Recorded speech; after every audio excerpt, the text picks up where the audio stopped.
ஒரு தடவை இல்ல, 2 தடவை இல்ல, கொஞ்சம் அமைதியா இருங்க. 100 தடவை சொல்லுவேன்.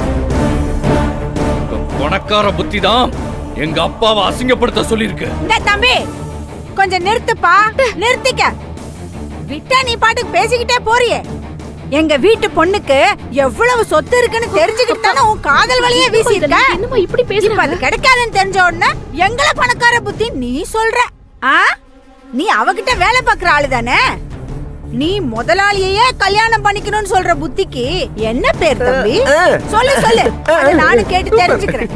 ஐயோ என்னம்மா? அதுக்காக ஒரு பொண்ணை காதலிக்கிறாள் நான் இல்ல.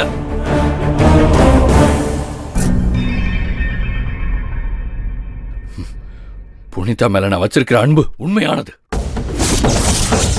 புனிதா மேல நான் வச்சிருக்கிற காதல் புனிதமானது. அதெல்லாம் உங்களை மாதிரி ஆளுங்களுக்கு புரியாதுங்க. நிறுத்துப்பா, நிறுத்து. எங்க வந்து என்ன பேசிட்டு இருக்க நீ? முதல்ல இங்க இருந்து கிளம்பு. போ. கிளம்பதாங்க போறேன், கிளம்பதான் போறேன். ஆனா எங்க அப்பா பட்ட அவமானத்துக்கு நீங்க எல்லாரும் பதில் சொல்லியே ஆகணும். அவர் சட்டையை பிடிச்சு எடுத்து வெளியே தள்ளி இருக்கீங்களா? எனக்கு விவரம் தெரிஞ்சதுல இருந்து எங்க அப்பாவை நான் எங்க அம்மாவை தான் பார்த்திருக்கேன். அவர் தான் என் அப்பா, என் அம்மா, எல்லாமே அவர் தான். அவர் ஒரு நாளும் எங்க முன்னாடி கஷ்டத்தை காமிச்சதே இல்ல.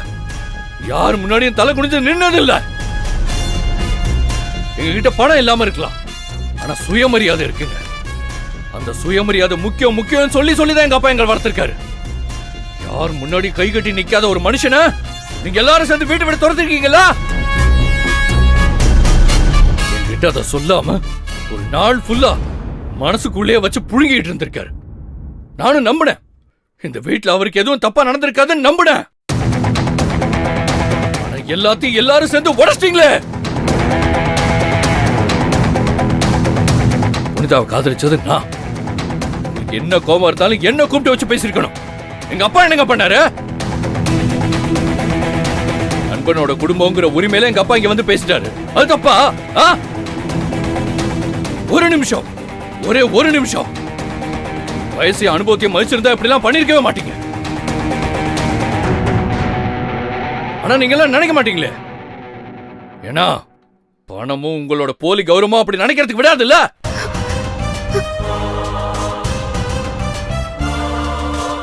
ஒரு நாள் முழுக்க எங்க அப்பா உள்ளுக்குள்ள உடைஞ்சு நின்னாரு.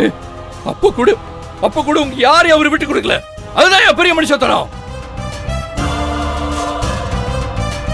நீங்க 4 காரு, பெரிய வீடு, கம்பெனி எல்லாம் வச்சிருந்தா பாருப்பா, தப்பு எங்க மேலதான். என் நண்பன் கிட்ட என் குடும்பத்து சார்பா நான் மன்னிப்பு கேட்டுக்கிறேன். கொஞ்சம் அமைதியா இருப்பா. அமைதியா? நான் ஏன் சார் அமைதியா இருக்கணும்? நான் ஏன் அமைதியா இருக்கணும்? எங்க அப்பா இப்ப எங்க இருக்காருன்னு தெரியுமா? எங்க இருக்காருன்னு தெரியுமா? ஹாஸ்பிடல்ல இருக்காருங்க. நான் அமைதியா இருக்கணுமா?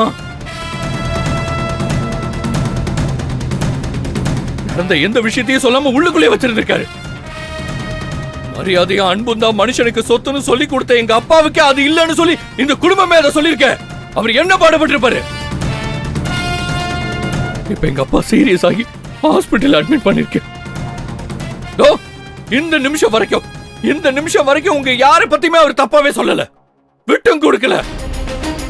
ஏன் தெரியுமா? உங்களை எல்லாம் மன்னிச்சிடணும் தான் அவர் மனசுல நினைச்சிட்டு இருந்திருப்பாரு. என் கண்ணுக்கும் மனசுக்கும் அந்த ஆள் தான் என் பெரிய மனுஷன்.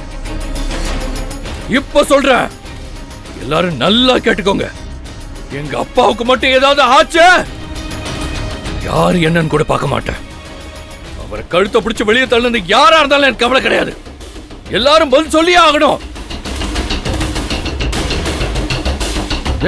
என்ன அவன் வீடு இல்ல, நம்ம வீடு இது. நான் நினைச்சா இப்ப கூட கழுத்தை பிடிச்சு வெளியே தள்ள முடியும். இருக்காரு இவரு. தள்ளியா பார்க்கலாம், தள்ளிடுவேன். தள்ளியா பார்க்கலாம்.